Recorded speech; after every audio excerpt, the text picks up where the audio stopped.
Hello friends, welcome back to our YouTube channel P answer. देखिए friends, Maharashtra state board ने HSC 2021 exam के लिए हमें जो मैथमेटिक्स का क्वेश्चन बैंक प्रोवाइड किया है, उस क्वेश्चन बैंक से लाइन एंड प्लेन इस चैप्टर का इसके पहले वीडियो लेक्चर में क्वेश्चन फर्स्ट, क्वेश्चन सेकंड और क्वेश्चन थर्ड, इन तीनों क्वेश्चंस के सॉल्यूशंस को हमने बहुत ही अच्छी तरह से सीखा है। आज के इस वीडियो लेक्चर में हम क्वेश्चन नंबर 4, जहां पे हर एक क्वेश्चन हमें 3 मार्क्स के लिए दिया है, मतलब ये क्वेश्चन आपको क्वेश्चन पेपर में सेक्शन सी में पूछे जाएंगे। इन क्वेश्चंस के सॉल्यूशंस को हम बहुत ही अच्छी तरह से सीखते हैं। लुक हियर, यहाँ पे क्वेश्चन नंबर 1 हमें दिया है, find Cartesian equation of the line. Line का हमें यहाँ पे कार्टेशियन इक्वेशन फाइंड करना है, वेक्टर इक्वेशन नहीं। Find the Cartesian equation of the line passing through the point A 2 1 -3 and perpendicular to vectors I cap plus j cap plus k cap and I cap plus 2j cap minus k cap। इसका मतलब देखिए, हमें उस line का equation find करना है जो line इस पॉइंट से पास होती है और इन दो वेक्टर को परपेंडिकुलर है। ओके, लुक हियर, इसका जो मेथड है सॉल्व करने का, अब यहां पे जो फर्स्ट वेक्टर हमें दिया ये, इसके इक्वल टू सपोज हम कंसिडर करते हैं बी बार।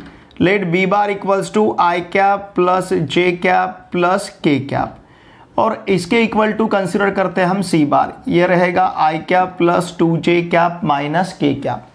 यहाँ पे इन दो वेक्टर का हम क्रॉस फाइंड करते हैं, बी बार क्रॉस सी बार। अब हमें पता है दो वेक्टर का क्रॉस फाइंड करना है, मतलब डिटरमिनेंट में फर्स्ट रो आई कैप जे कैप के कैप बेसिक वेक्टर्स लेने हैं, यूनिट वेक्टर्स।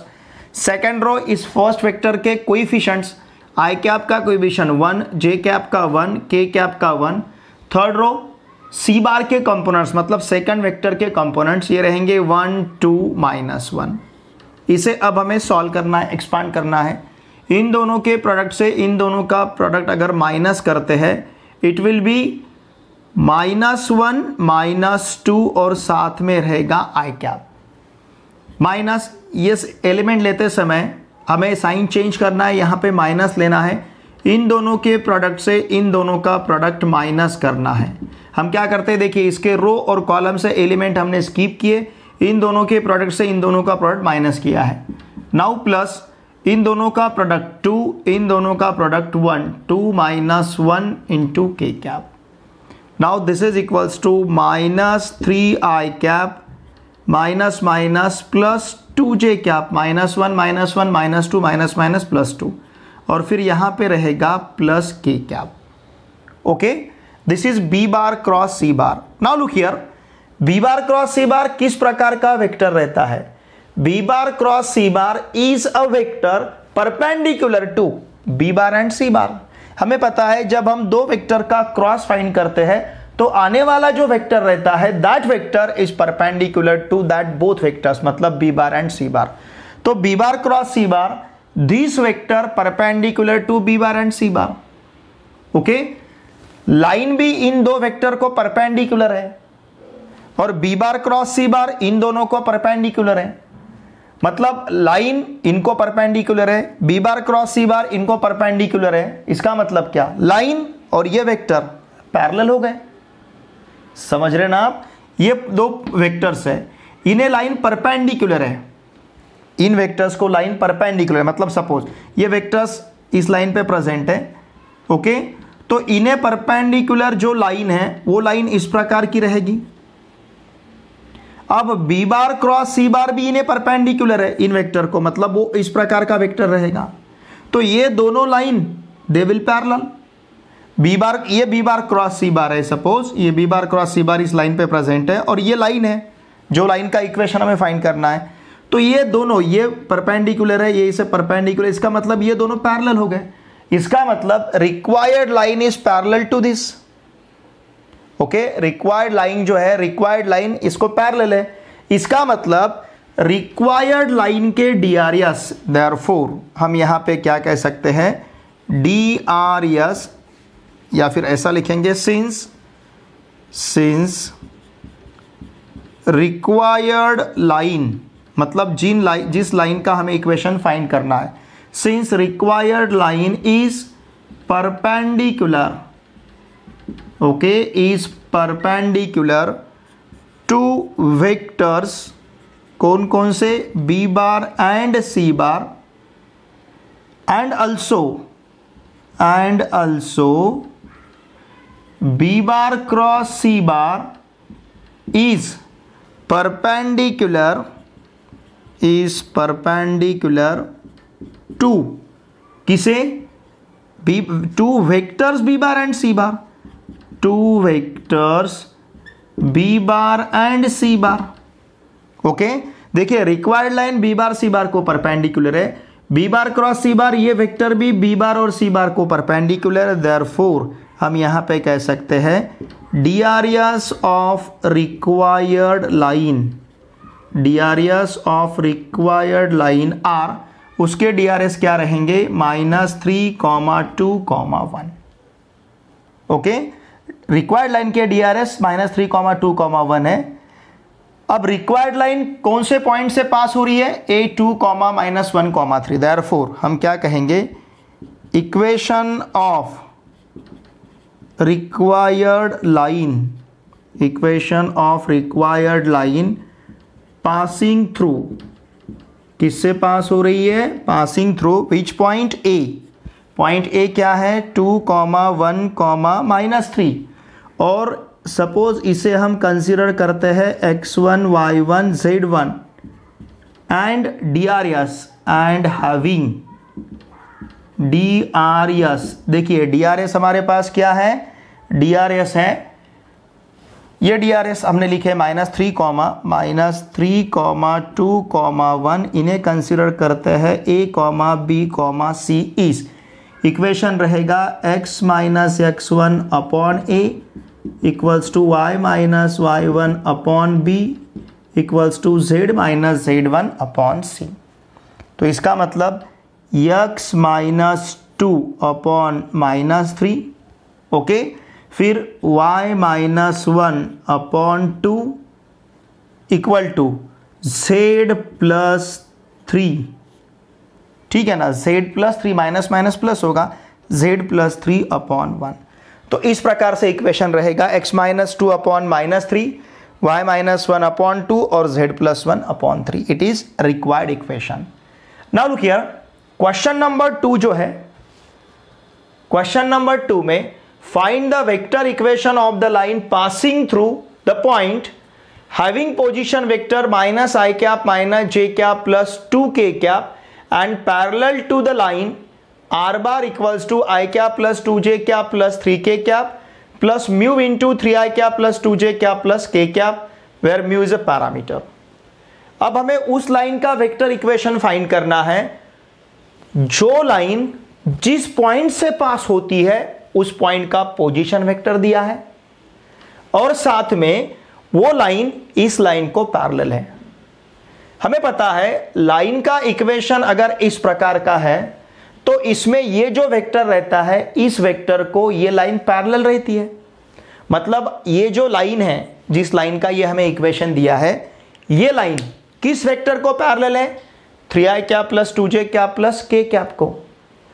और हमें जिस लाइन का इक्वेशन फाइंड करना है वो लाइन इस लाइन को पैरेलल है, ठीक है ना। हमें जिस लाइन का इक्वेशन फाइंड करना है मतलब रिक्वायर्ड लाइन इस लाइन को पैरेलल है, ये लाइन इस वेक्टर को पैरेलल है, इसका मतलब रिक्वायर्ड लाइन भी इस वेक्टर को पैरेलल रहेगी।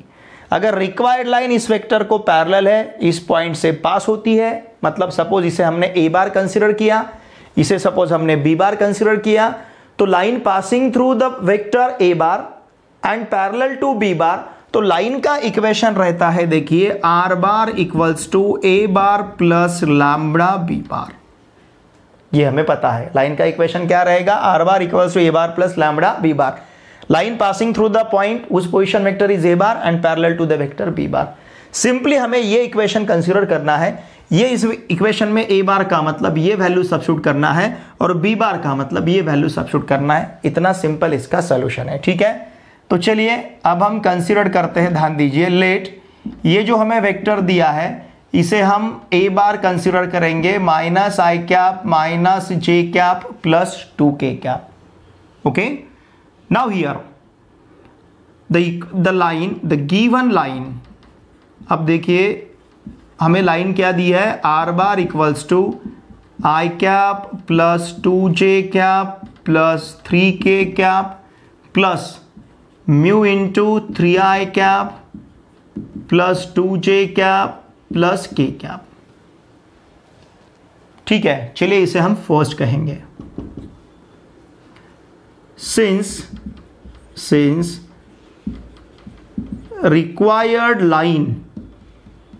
required line is parallel to the line first। required line first को पैरेलल है and line first is parallel to vector, suppose B bar consider करते हैं 3i cap plus 2j cap plus k cap. देखिए required line इस line first को parallel है और line first इस वेक्टर को पैरेलल है, देयरफॉर हम क्या कहेंगे, रिक्वायर्ड लाइन इज पैरेलल किसे, टू वेक्टर बी बार। समझ रहे ना आप, required line is parallel to vector B bar 3i cap plus 2j cap plus k cap. Now therefore हम क्या कह सकते हैं, the equation of required line passing through the point, which point, passing through the point having position vector a bar equals to minus I cap minus j cap plus 2k cap and parallel to the vector which vector b bar equals to 3i cap plus 2j cap plus k cap is. तो उस line का equation किस प्रकार का रहेगा, r bar equals to a bar plus lambda b bar and therefore r bar equals to, ठीक है ना, the equation, the vector equation कहेंगे क्योंकि यहाँ पे हमें वेक्टर इक्वेशन पूछा गया है, तो हम लिखेंगे द वेक्टर इक्वेशन। देखिए r bar equals to a bar का वैल्यू हमारे पास कितना है, A bar is minus I cap minus J cap plus 2k cap, okay, plus lambda into B bar का वैल्यू कितना है 3i cap plus 2j cap plus k cap. ये रहेगा रिक्वायर्ड इक्वेशन। देखिए 3 मार्क्स का क्वेश्चन है, वैसे देखा जाए तो सॉल्यूशन बहुत ज़्यादा बड़ा नहीं है। 3 मार्क्स के क्वेश्चन का सॉल्यूशन अगर देखा जाए तो आप पूरे लाइन भी अगर काउंट करते हैं तो 1 2 3 4 5 6 7 8 9 10 11, मतलब अगर 12 लाइन भी हम कंसिडर करते हैं 3 मार्क्स के लिए तो 4 लाइन 1 मार्क के लिए। तो देखिए इतना सिंपल इसका सॉल्यूशन है, बहुत ही simple problem line and plane इस चैप्टर पे पूछे जाते हैं। थोड़ा सा लेकिन स्टूडेंट्स आपको ये चैप्टर थोड़ा लेंदी लगता है, थोड़ा सा टीडियस लगता है इसका पढ़ाई करते समय। बहुत कम कंसेप्ट है लाइन एंड प्लेन में, वैसे ध्यान में रखने के लिए कंसेप्ट बहुत ही कम है। R bar equals to A bar plus lambda, यही तो यहाँ पे हमने कंसिडर किया है। सिर्फ R bar equals to A bar plus lambda B bar, ये जो है ये वेक्टर इक्वेशन है और ये इसका कार्टेशियन फॉर्म है। क्वेश्चन 1 में कार्टेशियन इक्वेशन पूछा गया था, मतलब इस फॉर्म में, और क्वेश्चन 2 में वेक्टर इक्वेशन पूछा गया है, मतलब इस फॉर्म में, R bar equals to A bar plus lambda B bar. इसका स्क्रीनशॉट लीजिए।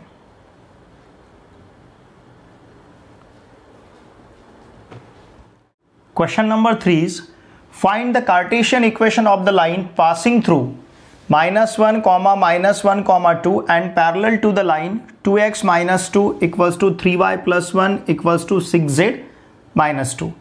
मतलब हमें उस लाइन का कार्टेशियन इक्वेशन फाइंड करना है जो लाइन इस पॉइंट से पास होती है और इस लाइन को पैरेलल है।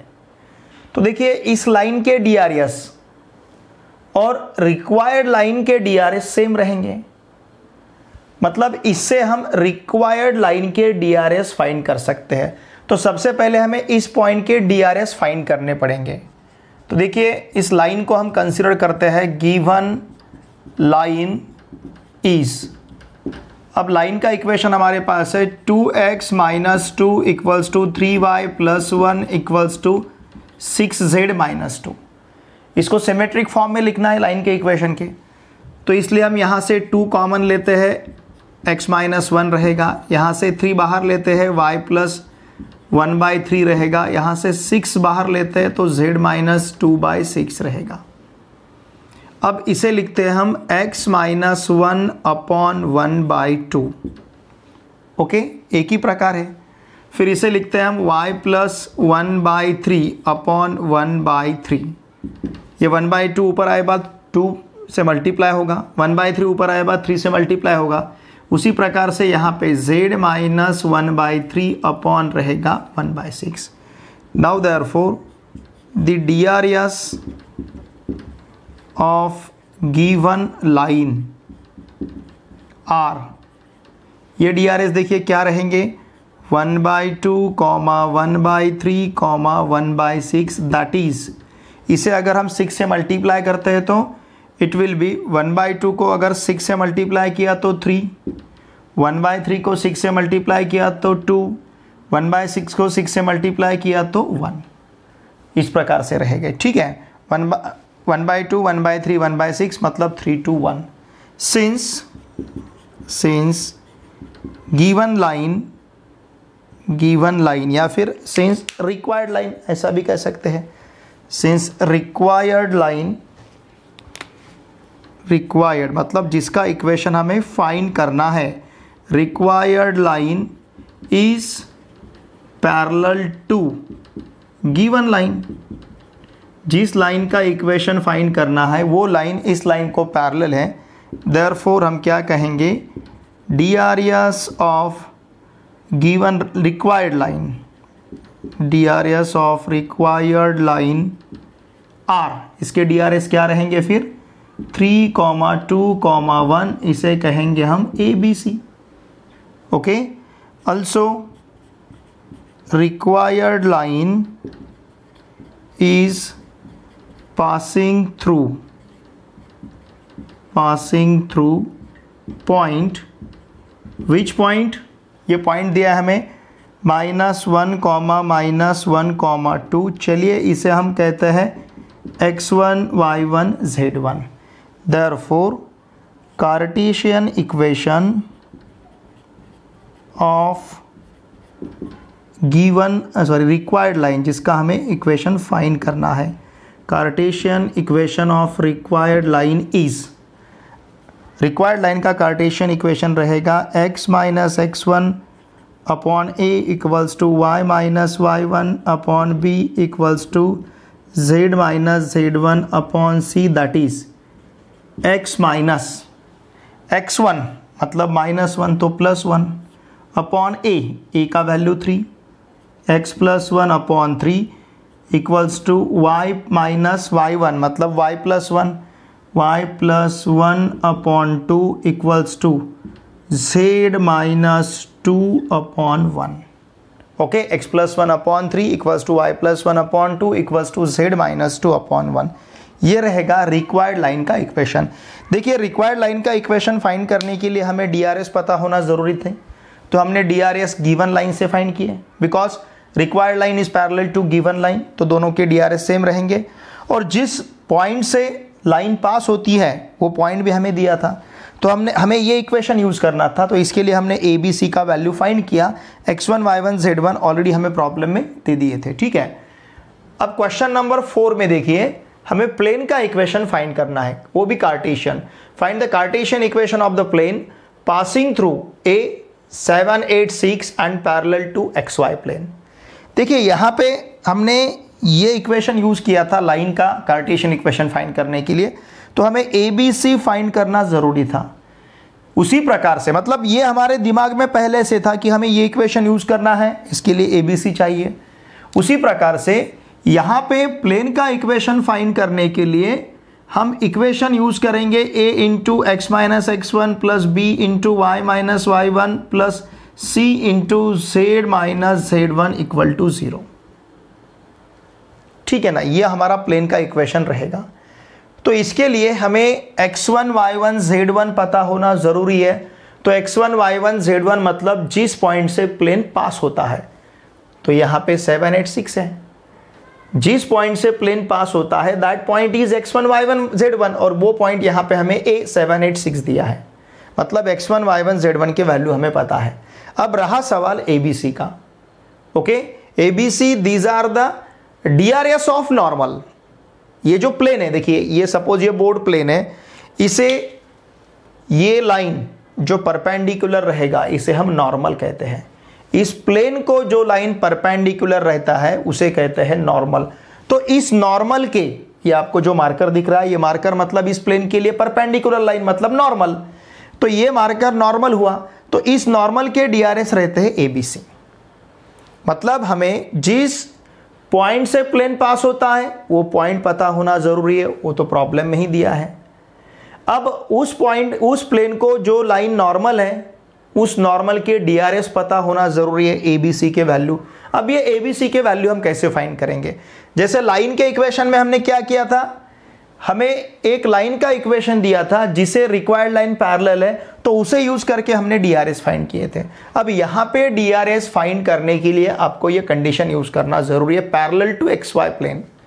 हमें उस प्लेन का इक्वेशन फाइंड करना है जो प्लेन इस पॉइंट से पास होता है और XY प्लेन को पैरेलल है।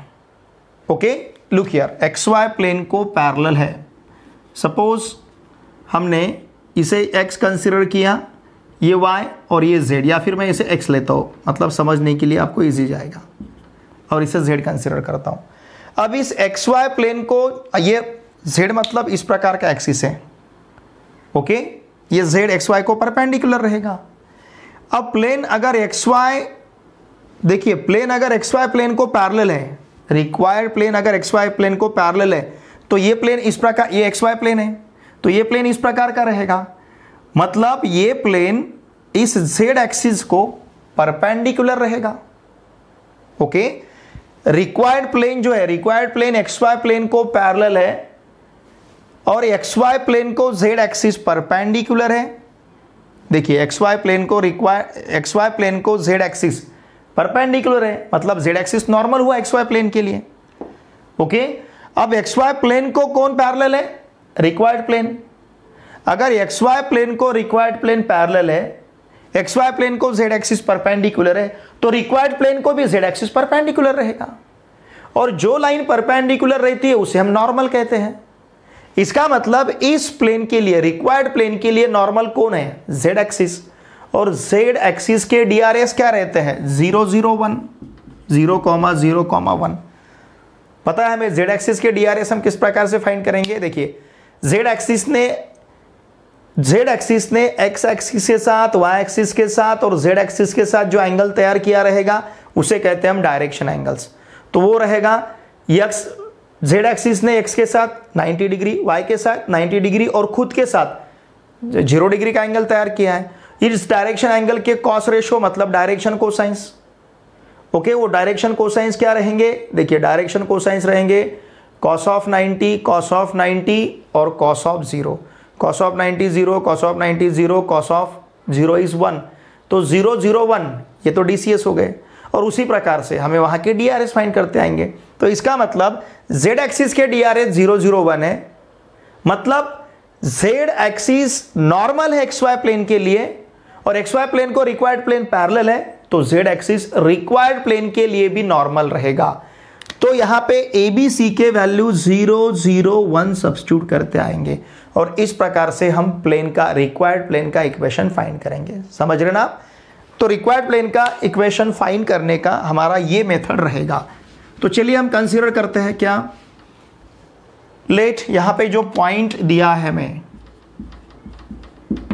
लेट कैपिटल A जो हमें 7 8 6 दिया है, इसे कंसीडर करते हैं हम x1 y1 z1। Okay, now since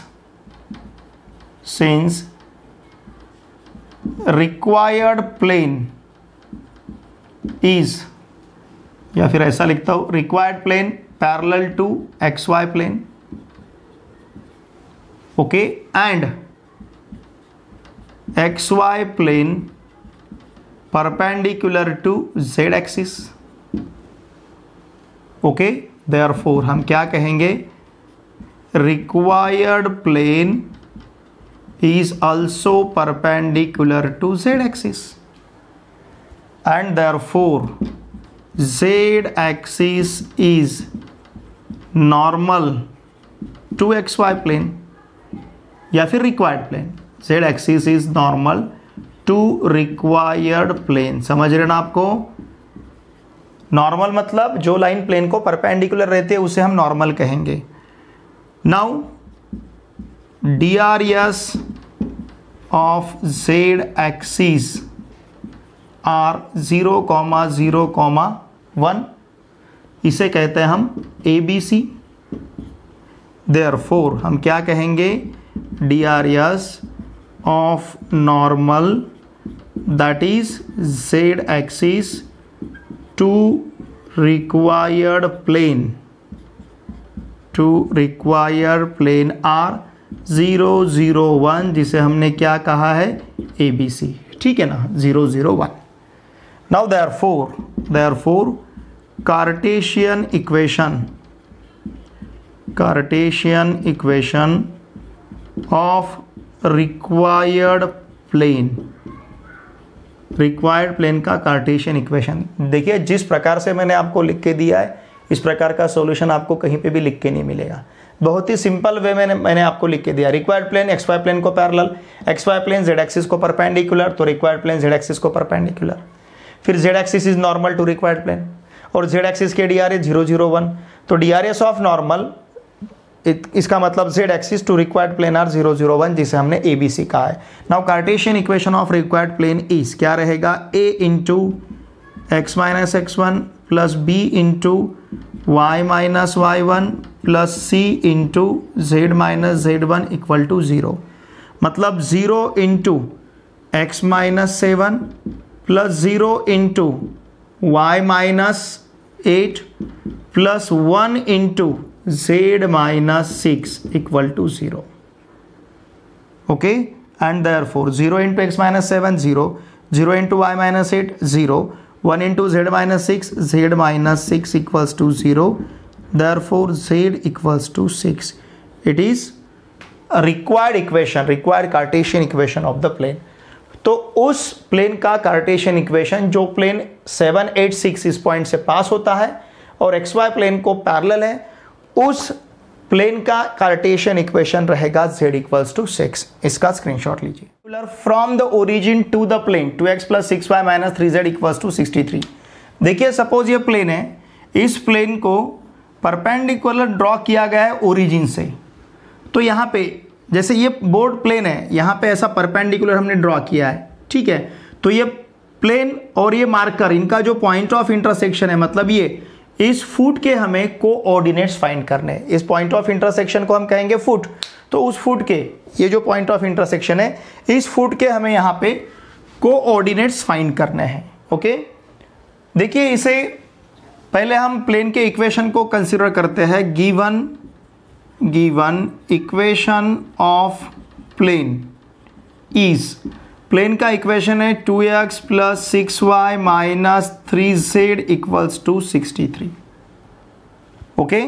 now under root, यहाँ पे 2 का स्क्वायर, देखिए 2 का स्क्वायर लेते हैं प्लस 6 का स्क्वायर प्लस माइनस 3 का स्क्वायर।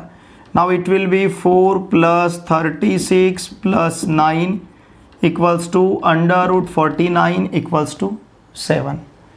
इक्वेशन फर्स्ट के दोनों साइड को डिवाइडिंग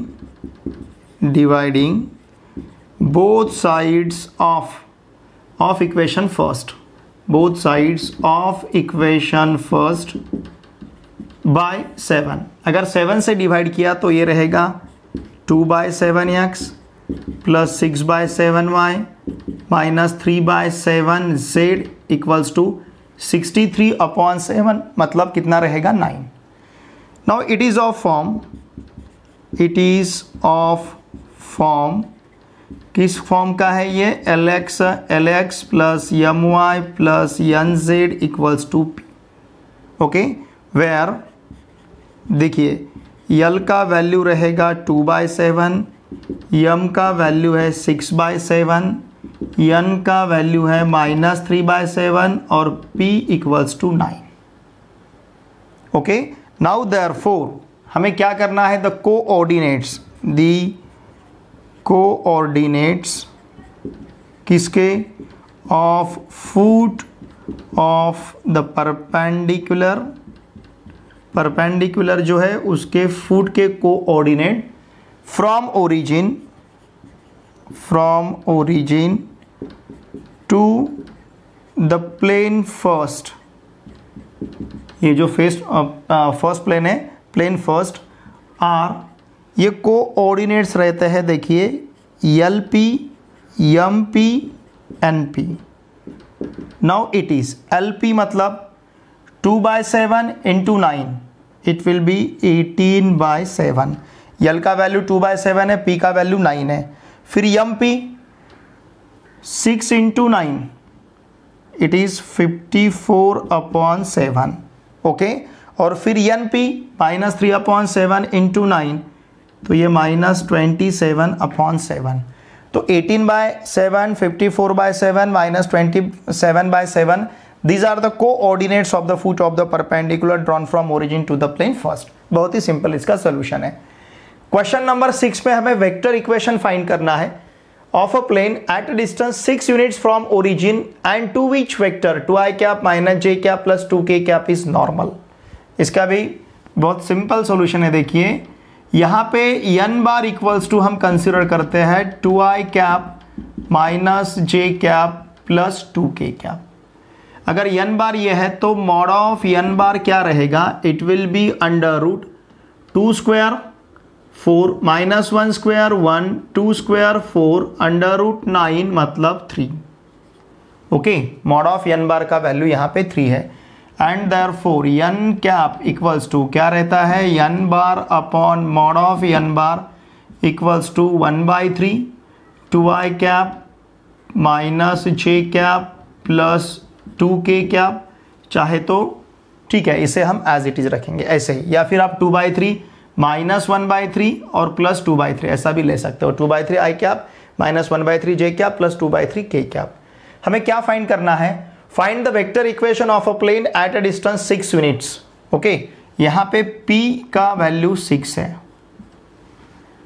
और हमें अब इक्वेशन पता है। देखिए जो p है, p का वैल्यू क्या है, 6 है। Now it is of form, अब यहाँ पे लुक हियर मैं लिखता हूँ the vector equation of a plane at a distance, okay, p equals to 6 units from the origin and vector and unit vector n cap along normal and unit vector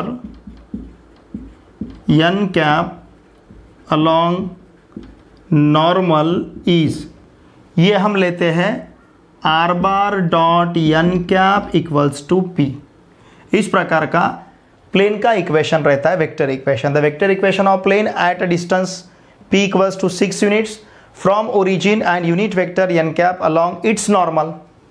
उसका जो उसी plane का जो normal है, it's normal ऐसा भी कह सकते हैं, अलोंग इट्स नॉर्मल इज, ये रहेगा r bar dot n cap equals to p। तो यहाँ पे हम n कैप का वैल्यू सब्स्टिट्यूट करेंगे। What is n cap, it is 1/3 2i cap - j cap plus 2k cap equals to small p का value कितना है, 6। एंड देयरफॉर सपोज इस 3 को अगर ट्रांसफर करेंगे तो r bar dot 2i cap - j cap plus 2k cap equals to 18। तो ये रहेगा रिक्वायर्ड वेक्टर इक्वेशन। बहुत ही इजी इसका सलूशन है, स्क्रीनशॉट लीजिए।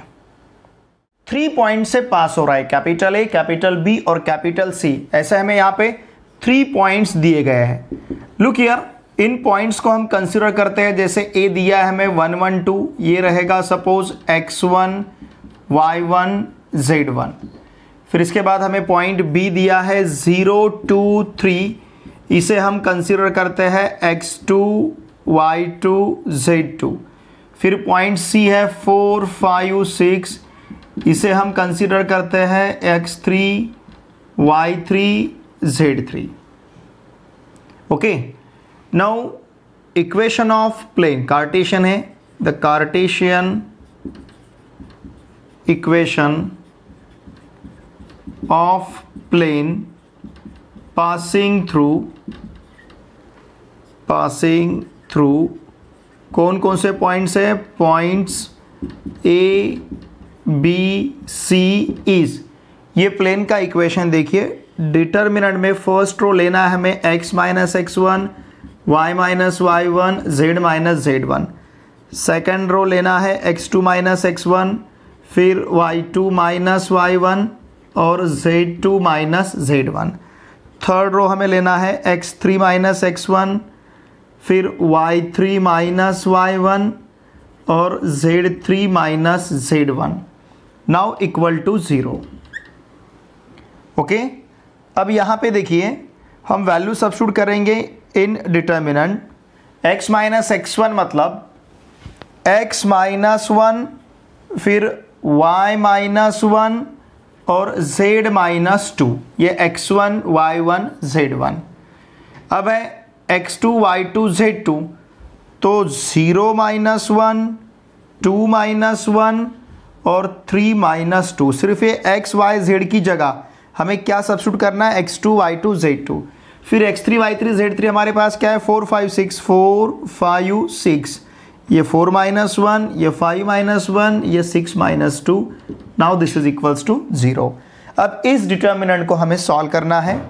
Okay, now therefore look here, ये मिलेगा हमें 2 माइनस 1 इज, मैं फिर इसे सिंप्लीफाई कर लेता हूँ, यहाँ पे लिखता हूँ, ठीक है। ये रहेगा x minus 1 y minus 1 z minus 2, फिर 0 minus 1 minus 1 2 minus 1 1 3 minus 2 again 1 4 minus 1 3 5 minus 1 4 6 minus 2 4। Now this is equal to 0। ठीक है, अब देखिए इसे सॉल्व करते हैं हम। ओके, मेरे पास जगह कम थी तो मैंने इसे साइड में लिखा है। अब ये इन दोनों के प्रोडक्ट से इन दोनों का प्रोडक्ट माइनस करना है, मतलब x माइनस 1 इंटू 4 माइनस 4, तो ये 0 ही मिलेगा हमें। माइनस सेकंड एलिमेंट लेते समय हम माइनस लेते हैं, माइनस y माइनस 1 इंटू इन दोनों के प्रोडक्ट से इन दोनों का प्रोडक्ट माइनस करना है, तो ये माइनस 4 माइनस 3 रहेगा। Plus look here z minus 2 into इन दोनों के प्रोडक्ट से इन दोनों का प्रोडक्ट माइनस करना है, तो ये माइनस 4 माइनस 3 रहेगा इक्वल टू 0। अब देखिए ये therefore x minus 1 into 0 minus y minus 1 into minus 7 plus z minus 2 into minus 7 equal to 0। And therefore ये फर्स्ट टर्म हमें 0 मिलेगा। माइनस माइनस माइनस प्लस, मतलब 7 से मल्टीप्लाई करना है, तो ये रहेगा 7y माइनस 7। ये माइनस माइनस प्लस, तो प्लस 7 से मल्टीप्लाई करना है। अब यहाँ पे माइनस 7 से मल्टीप्लाई करना है, तो minus 7z plus 14 equal to 0। Minus 7 into Z minus 7z minus 7 into minus 2 plus 14। And therefore ये रहेगा हमारे पास 7y minus 7z plus 7 equal to 0। समझ रहे हैं ना आप? 7y, ये माइनस 7z, फिर ये minus 7 plus 14 plus 7 equal to 0। तो इसका मतलब दैट इज़ अगर दोनों साइड को हम 7 से डिवाइड करते हैं, तो देखिए प्लेन का इक्वेशन हमारे पास क्या रहेगा? y minus z plus 1 equal to 0। It is required Cartesian equation. बहुत ही सिंपल है। देखिए यहाँ पे हमें वेक्टर इक्वेशन नहीं पूछा गया था, कार्टेशियन इक्वेशन पूछा गया था, तो इसका Cartesian equation y minus z plus 1 equal to 0 रहेगा। अब क्वेश्चन नंबर 8 देखिए। क्वेश्चन नंबर 8 में हमें लाइन के इक्वेशन का सिमेट्रिक फॉर्म या फिर कार्टेशियन फॉर्म दिया है, ऐसा हम कहेंगे। दो लाइन के इक्वेशंस है और इन दो लाइन के बीच का हमें एंगल फाइंड करना है। हमें पता है अगर हमें लाइन के DRS पता है तो cos theta equals to mod of a1 a2 plus b1 b2 plus c1 c2 upon under root a1 square plus b1 square plus c1 square into under root a2 square plus b2 square plus c2 square. इस प्रकार का formula हम use करते हैं for finding the angle between two lines. तो इसके लिए हमें DRS पहले कंसिडर करना जरूरी है। देखिए हम लाइन के इक्वेशंस लेते हैं। नाउ गिवन लाइंस आर, हमारे पास लाइन के इक्वेशंस क्या है, x minus 1 upon 1 equals to y minus 2 upon minus 1 equals to z minus 3 upon 2 and second line है x minus 1 upon 2 equals to y minus 1 upon 1 equals to z minus 3 upon 1। Therefore यहाँ a1 का value 1 है, b1 का value minus 1 है और c1 का value 2 है। ठीक है ना। DRS ऐसा लिखेंगे, it's DRS। Therefore the DRS of two lines are, देखिए लाइन के DRS क्या रहेंगे, a1 equals to 1, b1 equals to minus 1, c1 equals to 2, यहाँ पे a2 equals to 2, b2 equals to 1 और c2 इक्वल्स टू 1। ये जो डिनोमिनेटर से यहाँ पे ये है DRS, a1 b1 c1 a2 b2 c2। Now let theta be the acute angle between two given lines। ये जो यहाँ पे हमें लाइंस दिए गए हैं इनके बीच का एंगल रहेगा theta. Therefore look here, cos theta equals to रहेगा mod of a1 a2 plus b1 b2 plus c1 c2 upon under root a1 square plus b1 square plus c1 square into under root a2 square plus b2 square plus c2 square. Now therefore cos theta equals to, यहाँ पे सिर्फ हमें value substitute करने हैं। तो देखिए 1 into 2 a1 into a2, फिर उसके बाद -1 इंटू 1 b1 इंटू b2, फिर उसके बाद 2 into 1 c1 into c2 upon under root a1 square plus b1 square plus c1 square, 1 square 1 -1 square 1 2 square 4, okay, into under root again 2 square 4 1 square 1 1 square 1। तो इस प्रकार से cos थीटा इक्वल्स टू हमें देखिए क्या मिलेगा, cos theta equals to mod of, look here 1 into 2 is 2, -1 into 1 is -1, 2 into 1 is 2 upon under root 6 into under root 6। Now this is equals to 2 minus 1 is 1, 1 plus 2 3, तो mod of 3 upon 6 इसका मतलब mod of 1 upon 2। Therefore ध्यान दीजिए cos theta equals to हमारे पास 1 upon 2 है, लेकिन हमें पता है किसका cos ऑफ, देखिए cos of 60 degree equals to 1 upon 2 है। इसका मतलब cos theta equals to cos of 60 degree, मतलब थीटा इक्वल्स टू 60 डिग्री रहेगा। Okay, therefore the acute angle between given two lines, दो लाइन के बीच का जो acute angle है between two given lines is कितना रहेगा फिर 60 डिग्री। देखिए acute angle है इसलिए हमने यहाँ पे मॉड कंसिडर किया है, क्योंकि हमें पता है एक्यूट मतलब ग्रेटर दैन 0 लेस दैन 90, तो ये एंगल फर्स्ट क्वाड्रेंट में रहेगा और फर्स्ट में सभी ट्रिग्नोमेट्रिक रेशोज या भी सभी ट्रिग्नोमेट्रिक फंक्शन का जो साइन है फर्स्ट क्वाड्रेंट में ये पॉजिटिव रहता है। तो इसका आंसर पॉजिटिव आने के लिए हमने यहाँ पे जो फॉर्मूला कंसिडर किया है इसमें हमने मॉड लिया है cos theta equals to mod of this. तो cos ऑफ थीटा हमारे पास 1/2 है, लेकिन हमें पता है cos ऑफ 60 डिग्री 1/2 है। Therefore theta equals to 60 degree, आप 60 डिग्री कह सकते हो या फिर इसे π/3 रेडियन भी लिख सकते हो। 60 डिग्री और π/3 रेडियन, दोनों का मीनिंग सेम है। इसका स्क्रीनशॉट लीजिए। Distance between two parallel lines find करना है। तो यहाँ के DRS 2 - 1 2, यहाँ के DRS भी 2 - 1 2 है। दोनों लाइन के DRS यहाँ पे सेम है, इसका मतलब ये दोनों लाइंस पैरेलल है। अब देखिए इस इक्वेशन को, यहाँ पे जो हमें इक्वेशन दी है, इन इक्वेशंस को हम standard form in the sense symmetric form में इसे लिखते हैं। गिवन लाइंस आर, देखिए इस लाइन को हम लिख सकते हैं x - 0/2 equals to y - 0/-1 equals to z - 0/2 and यहाँ पे x - 1/2 equals to y - 1/-1 equals to z - 3/2। Okay, अब हम वेक्टर a1 बार कंसिडर करेंगे। ये रहेगा 0i cap plus 0j cap plus 0k cap, मतलब 0 बार। ओके, फिर उसी प्रकार से a2 बार कंसिडर करना है। a2 बार रहेगा i cap plus j cap plus 3k cap, 1 1 3। अब यहाँ पे अगर हम a2 बार माइनस a1 बार फाइंड करते हैं, मतलब इससे इस वेक्टर को माइनस करना है, तो यही वेक्टर रहेगा क्योंकि ये 0 बार है। तो i cap plus j cap plus 3k cap. Okay, और देखिए DRS यहाँ के 2 - 1 2 है, तो वेक्टर b बार हमारा रहेगा 2i cap minus j cap plus 2k cap.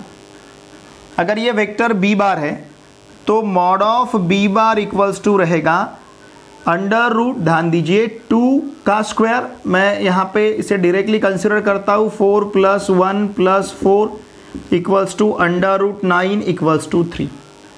Therefore b cap equals to b bar upon mod of b bar रहेगा।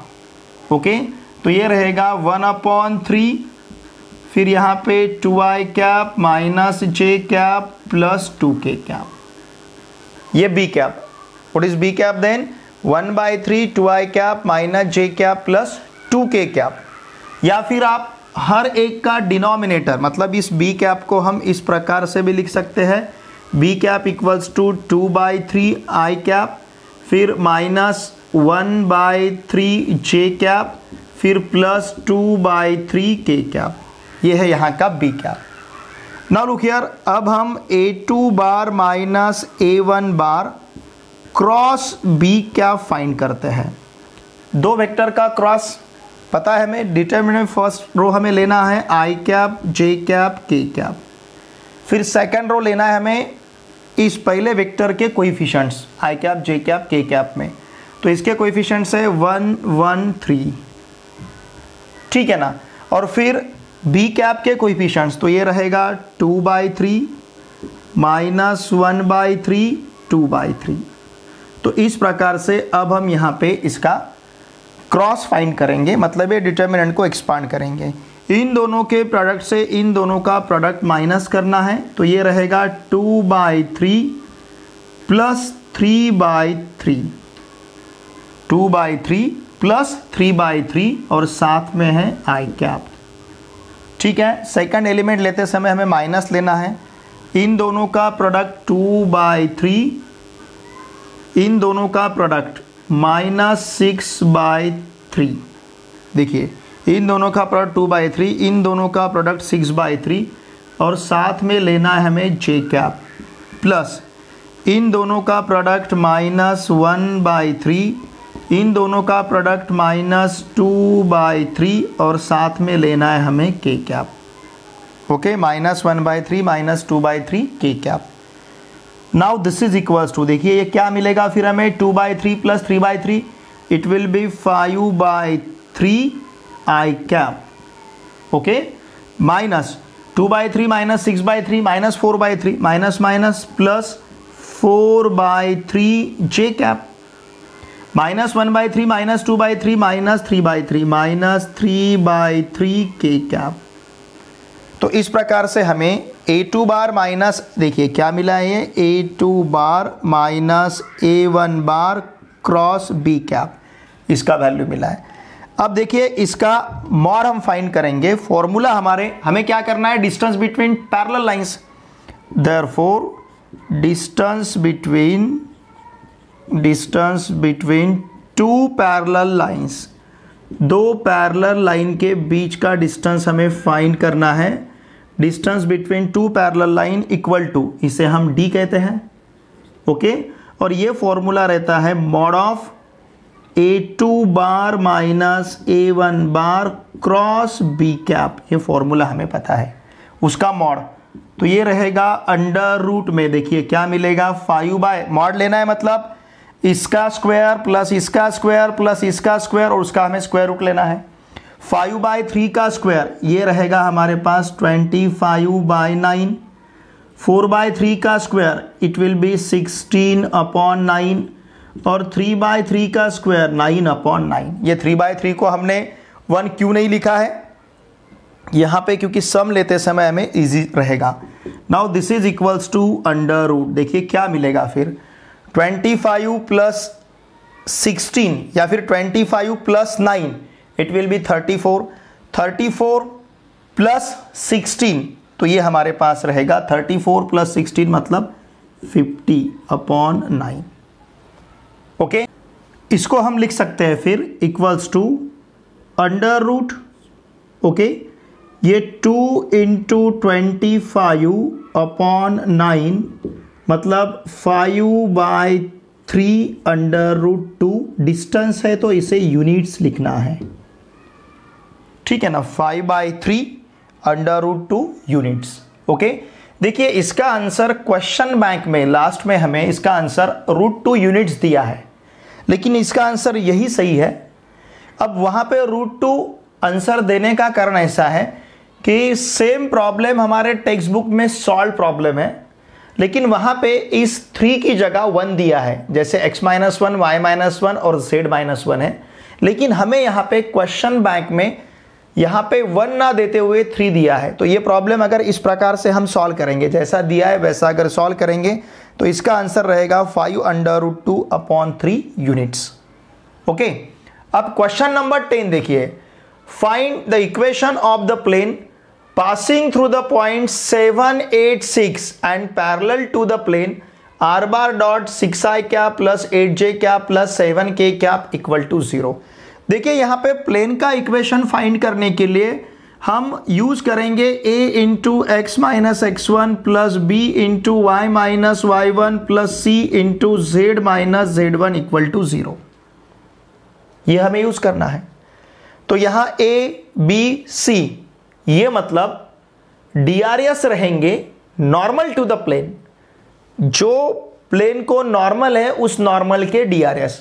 तो हमें जिस इक्वेशन का फाइंड करना है, जिस प्लेन का इक्वेशन फाइंड करना है, उस प्लेन को जो नॉर्मल रहेगा उसके DRS पता होना जरूरी है, ABC। और x1 y1 z1 is the point जिससे प्लेन पास होता है। तो हमें उस प्लेन का इक्वेशन फाइंड करना है पासिंग थ्रू द पॉइंट 7, 8, 6, मतलब ये x1 y1 z1 हमें पता है। ध्यान दीजिए x1 y1 z1 ये हमारे पास क्या है 7, 8, 6, ओके, ये हमें पता है। अब रहा सवाल ABC का, ये हम कैसे फाइंड करेंगे। Look here, required plane given plane को पैरेलल है और ये 6, 8, 7 ये इस प्लेन को जो नॉर्मल है उसके DRS है। अब नॉर्मल मतलब परपेंडिकुलर। अब ये प्लेन है, इस प्लेन को जो लाइन परपेंडिकुलर रहेगा उसे हम नॉर्मल कहेंगे। मतलब ये मार्कर इस बोर्ड को परपेंडिकुलर है तो मार्कर क्या होगा, नॉर्मल, ठीक है, ये नॉर्मल। अब ये रिक्वायर्ड प्लेन जिसका इक्वेशन फाइंड करना है, वो प्लेन इस प्लेन को पैरेलल है और इसका जो नॉर्मल है, सपोज ये प्लेन है दिया हुआ, इसको जो पैरेलल प्लेन रहेगा तो वो उसी प्रकार का रहेगा, इसे पैरेलल रहेगा। अब ये अगर इसे परपेंडिकुलर है तो इसे जो प्लेन पैरेलल है उसे भी ये परपेंडिकुलर रहेगा। ये रिक्वायर्ड प्लेन है, ये मेरा जो आपको हाथ दिख रहा है ये रिक्वायर्ड प्लेन, ये गिवन प्लेन, तो इसे परपेंडिकुलर, तो ये इसे भी परपेंडिकुलर है। मतलब इसका नॉर्मल और हमारे रिक्वायर्ड प्लेन का नॉर्मल सेम है। तो इस नॉर्मल के इसके नॉर्मल के DRS और हमारे रिक्वायर्ड प्लेन के नॉर्मल के डीआरएस सेम रहेंगे। मतलब इससे इस प्लेन के डीआरएस से रिक्वायर्ड प्लेन के डीआरएस हम फाइंड कर सकते हैं, कंसीडर कर सकते हैं। तो यहां पे हमें ए बी सी ये जो नॉर्मल के डीआरएस है ये कंसीडर करते आएंगे हमें 687। तो इस इक्वेशन में ए बी सी की वैल्यू 687 रखनी है और x1 y1 z1 की वैल्यू 786 रखनी है और इक्वेशन को फाइंड करना है। बहुत ही सिंपल इसका सॉल्यूशन है, ठीक है। तो चलिए हम कंसीडर करते हैं। लुक हियर, मुझे लगता है पूरा आप समझ गए। अब क्या करना है हमें? Okay, the DRS of normal to the given plane, जो प्लेन हमें दिया है, what is given plane? r bar dot 6i cap plus 8j cap plus 7k cap equals to 0r। क्या रहेंगे? 6, 8, 7। Okay, since given required plane, ऐसा लिखेंगे, since required plane, okay, required plane is parallel to given plane.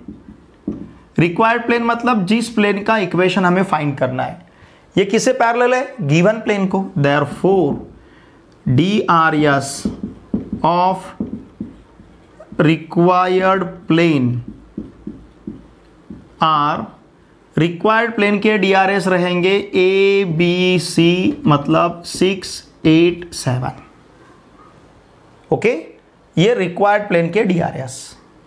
उसके बाद required plane is passing through, required plane is passing through, कहां से पास हो रहा है? 7, 8, 6, जिसे हम कहेंगे x1 y1 z1 is passing through point. कौन सा है? x1 y1 z1, ठीक है। देयरफॉर अब इक्वेशन लिखते हैं। देयरफॉर दी, कौन सा इक्वेशन? मतलब Cartesian equation. The equation of required plane या फिर required equation of the plane, दोनों भी सेम है। रिक्वायर्ड प्लेन इज, किस प्रकार का इक्वेशन है? मैंने पहले आपको बताया, a into x minus x1 plus b into y minus y1 plus c into z minus z1 equal to d, ठीक है। अब यहाँ पे अगर हम वैल्यू सब्स्टिट्यूट करते हैं, देखिए a हमारे पास 6 है, x माइनस 7, x1 का वैल्यू 7 है, प्लस b हमारे पास 8 है into y minus 8, plus c हमारे पास 7 है into z minus 6 equal to 0। Therefore 6x minus 42 plus 8y minus 64 plus 7z minus 42 equal to 0। And therefore ये क्या रहेगा? देखिए 6x plus 8y plus 7z plus 7z, 6x plus 8y plus 7z, ये minus 42 minus 42, it will be minus 84, minus 84 minus 64, देखिए minus 84 minus 64, ये minus 148 रहेगा। Minus 148 equals to 0। चाहे तो हम इसे लिख सकते हैं 6x plus 8y plus 7z equals to 148। Okay, it is required equation of plane. Now it is required equation of the plane. इसका स्क्रीनशॉट लीजिए। लुक हियर, यहां पे हमें दो lines are at right angles, मतलब दो लाइन के बीच का एंगल 90 डिग्री ऐसा दिया है। और यहां पे जो लाइन के इक्वेशन में अननोन हमें यम दिख रहा है, इसका वैल्यू यहां पे हमें फाइंड करना है। लुक हियर, अगर लाइन, ये दो लाइंस परपेंडिकुलर है, मतलब इन दोनों लाइन के बीच का एंगल 90 डिग्री है, तो इसका मतलब दोनों लाइन के जो डीआरएस रहेंगे तो उनके करस्पॉन्डिंग डीआरएस के प्रोडक्ट का सम यहां पे 0 रहेगा। पहले लाइन के DRS A1 B1 C1, दूसरे लाइन के DRS A2 B2 C2, अगर ऐसा यहाँ पे है तो फिर A1 A2 plus B1 B2 plus C1 C2 equal to 0 हम ले सकते हैं if lines are at right angles, ये हमें पता है। पर अब ये A1 B1 C1 A2 B2 C2 हम तभी पता कर पाएंगे जब लाइन का इक्वेशन इस फॉर्म में रहेगा, x minus x1 upon A1 equals to y minus y1 upon B1 equals to z minus z1 upon C1। इस फॉर्म में मतलब देखिए हर एक जगह पे एक्स वाई जेड का टर्म पहले है और एक्स वाई जेड का कोएफिशिएंट 1 है। यहाँ पे x का कोएफिशिएंट -1 है, यहाँ पे y का कोएफिशिएंट 7 है, तो ये इक्वेशन इस फॉर्म में नहीं है। यहाँ पे x का कोएफिशिएंट -7 है और यहाँ पे z का कोएफिशिएंट -1 है, तो ये इक्वेशन भी इस फॉर्म में नहीं है। तो इन इक्वेशंस को पहले हमें इस फॉर्म में लिखना है, फिर A1 B1 C1 A2 B2 C2 के वैल्यू फाइंड करने हैं, और फिर ये दो lines are at right angles हैं, इसलिए A1 A2 plus B1 B2 plus C1 C2 equal to 0 लेना है। And with the help of this condition we can find the value of M. यहाँ पे हम यम का वैल्यू फाइंड कर सकते हैं। इस प्रकार से इस क्वेश्चन को हमें सॉल्व करना है। तो चलिए हम लाइन के इक्वेशंस लिखते हैं। गिवन लाइन्स आर, ठीक है, लाइन के इक्वेशंस देखिए क्या है, 1 minus x upon 3 equals to 7y minus 14 upon 2m equals to z minus 3 upon 2, इसे कहते हैं हम 1। फिर उसके बाद 7 minus 7x upon 3m equals to y minus 5 upon 1 equals to 6 minus z upon 5, इसे कहते हैं हम इक्वेशन 2। ओके, अब देखिए इक्वेशन 1 या फिर line 1, equation 1 can be written as, equation 1 हम किस प्रकार से लिख सकते हैं, 1 माइनस x अपॉन 3, यहाँ से हम -1 बाहर लेते हैं, तो ये रहेगा x minus 1 upon 3 equals to 7 बाहर लेते हैं तो y माइनस 2 अपॉन 2m और फिर z माइनस 3 अपॉन 2, तो हमारे पास रहेगा x minus 1 upon -3 equals to y minus 2 upon 2m upon 7 equals to z minus 3 upon 2। Okay, therefore the DRS of line 1, ये जो लाइन 1 है इसके DRS R, इसके DRS क्या रहेंगे फिर, सपोज इसे हम A1 B1 C1 अगर कंसीडर करते हैं तो ये रहेंगे -3 2m अपॉन 7 और फिर 2, इस प्रकार से इसके DRS रहेंगे। ये जो डिनोमिनेटर में हमें नंबर दिख रहे हैं -3 2m upon 7 2, these are the DRS। Now इसी प्रकार से इक्वेशन 2 लिख लेते हैं। Equation 2 can be written as, अब इक्वेशन 2 को हम किस प्रकार से लिख सकते हैं, लुक हियर, यहाँ से अगर 7 बाहर लेते हैं तो ये रहेगा x माइनस 1, -7 बाहर लेते हैं, -7 बाहर लिया तो x minus 1 upon 3m, okay, equal to ये y minus 5 upon 1 as it is, यहाँ से हम -1 बाहर लेते हैं तो ये रहेगा z माइनस 6 अपॉन 5। ओके, तो इस प्रकार से हमने इस इक्वेशन को लिख लिया है। यहाँ से -7 बाहर लिया है, यहाँ से -1 बाहर लिया है, तो हमारे पास रहेगा x minus 1 upon -3m upon 7 equals to y minus 5 upon 1 equals to z minus 6 upon -5। Therefore the DRS of line 2R, line 2 के DRS जो है ये रहेंगे A2 B2 C2, तो ये -3m अपॉन 7 1 -5, ये रहेंगे इस लाइन के DRS, लाइन 2 के DRS।